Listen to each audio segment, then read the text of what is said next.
বৰ্তমান মই উপস্থিত আছো দক্ষিণ হামাৰা মানকাছৰ জিলাৰ মানকাছৰৰ কন্যামতী LIS পানী যোগান আঁচনিৰ আচলতে কাষত থকা এখন কৃষি পথাৰত আমি জানিব পাৰিছো যে আচলতে এই এই মানকাছৰত কন্যামতী LIS পানী আঁচনিৰ যোগেদি আচলতে প্ৰায় 2000তকৈ অধিক কৃষি পথাৰত পানী যোগানৰ ব্যৱস্থা কৰিছে। আচলতে প্ৰকৃত অৰ্থত কৃষকসকলে ইয়াৰ পৰা পানী যোগান আঁচনি পায় নাই হেন্দ্ৰৰ ওপৰত আচলতে আমি কথা পাতি যত্ন কৰিম। আমাৰ তো ইয়াৰ এগৰাকী স্থানীয় কৃষক আছে, কথা পাতিম। দাদা কি নাম আপোনাৰ? ইয়াছিন আলী। অলপ মানে ইয়াত কি খেতি কৰিছে আপুনি? খেতি কৰিছো। কিমান বিঘা কৰিছে? 6-7 বিঘা। পানী ক'ৰ পৰা পায়? আমাৰ নিজেৰ শ্যালো আছে। ইয়াত যে চৰকাৰী এখন আঁচনি আছে আৰু পানী পায় নে নাই? নাই পায়, এখন দিন পায়। আমি ইয়াত বিষয়াসকলৰ কথা পাতিলে পানী যোগান দিয়ে বুলি পানী দিয়ে নে নাই? না দিয়ে। কিমান দিন ধরে মেলা বছর থেকে দিয়ে না দিয়ে 4-5 বছর থেকে দিয়ে না পানি। কবি, মরিচ, টমেটো আর সর্ষেও খেতি আছে। মানে নিজের পকেটের পয়সা পকেটের পয়সা দিয়ে কাম আবাদ মানে কোনো ধরনের মানে উপকার পানি না না কোনো সরকারের উপকার আমি জানিব পাৰিছো 2000 অধিক থেকে পানি দিয়ার ব্যবস্থা করেছে, পানি আপনাদের পাওয়া নাই? পাওয়া নাই। এটা মানে কি নিজের পকেটের পয়সা দিয়ে পানি দেওয়া। কি খবর সরকার কি আহ্বান করে? আহ্বান মানে সরকারি যে সাবসিডি পাই জিনিস সার পানি পাই ওটার জন্য পাওয়া মানে লাগে পানি পানির জন্য লাগে হলো 10-15 বছর করি আছে মিলে সরকারি মানুষের মাটি আবাদ করে করে আছে। আপনি এনে কি বাগানে যে আপনার সরকারি সার এবার পানি নাই? এটাও পায় না। সরকার তো বহুত বীজ দোকান থেকে আছে, সার দিয়ে আছে, পায় না? এটাও পায় না। আমি নিজে পকেটের পয়সা দিয়ে কিনে আনি তখন কিনে আনে। ইউরিয়া সার যে আছে সরকার পাইছে না? সরকার কিছু নাই পায় না, পায় নাই।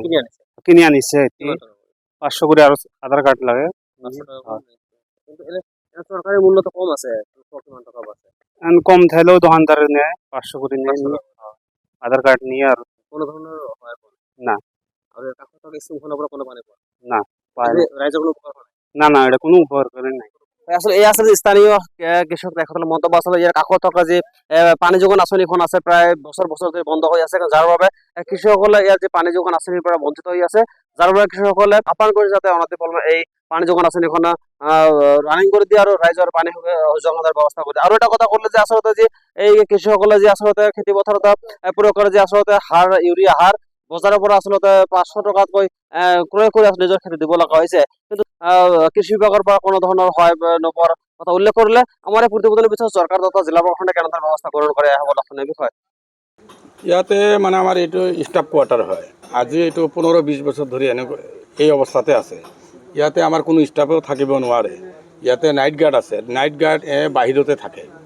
মানে ইয়াতে এটা প্ৰব্লেম আছে, হাতীৰো প্ৰব্লেম আছে। ক'ত এওঁলোক যদি কিবা লেট্ৰিন লাগে ক'ত যাব, ক'ত ই কৰিব, ষ্টাফবিলাক খুব কষ্ট কৰি আছে।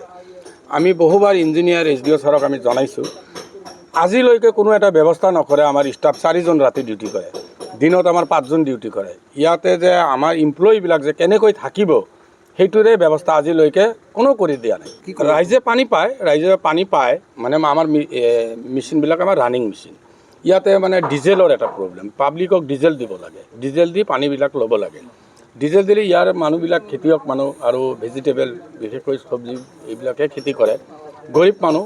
1 লিটাৰ কোনোবা যদি তেল লৈ আহে ইয়াতে মেচিনটো ষ্টাৰ্ট কৰোঁতে আমাৰ মানে 200 গ্ৰাম মান এনেই যায় আৰু পানীটো 1 লিটাৰত তেওঁলোক উপযুক্ত পৰিমাণৰ পানী নাপায় এই মেচিন দি। আৰু সেইকাৰণে পাব্লিকবিলাকে কি কৰি আছে, নিজে নিজে চেলো বৰিং কৰি পানী লয়। আমাৰ পৰাও লয়, কিছুমানে লয়। আমিতো বৰ্তমান 40-50 বিঘামান দি আছোঁ পানী, বাকীবিলাক মানুহ নলয়। 2000 এবভ ইয়াতে বিঘা মাটি খেতি আছে, কিন্তু আমি যদি 3টা মেচিন ষ্টাৰ্ট কৰোঁ তো পানী আমি এভেইলেবল পানী দিব পাৰিম। কিন্তু ডিজেলৰ প্ৰব্লেম, ডিজেলটো চৰকাৰেতো ডিজেল নিদিয়ে, তো পাব্লিকে কিনিব লাগে। এতিয়াতো কোনো কামেই নাই ইয়াতে ছাৰ, কোনো কামেই নাই।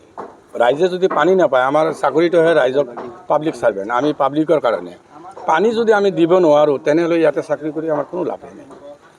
পানী বিচাৰে ৰাইজে, পানী বিচাৰে, ৰাইজকতো পানী লাগে, কিন্তু ৰাইজে ফ্ৰী বিচাৰে, মানে ডিজেলটো নিজেই দিব নোৱাৰে। আৰু গভৰ্ণমেণ্টৰ পৰা আমাক ফ্ৰী দিলে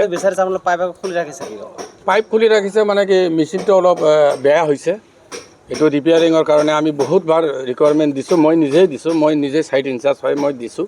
এতিয়া কণ্ট্ৰেক্টৰ আহিছে, ৰিপেয়াৰিং কৰি আছে, দিব আৰু এক সপ্তাহৰ ভিতৰতে এইটো অ'কে হৈ যাব।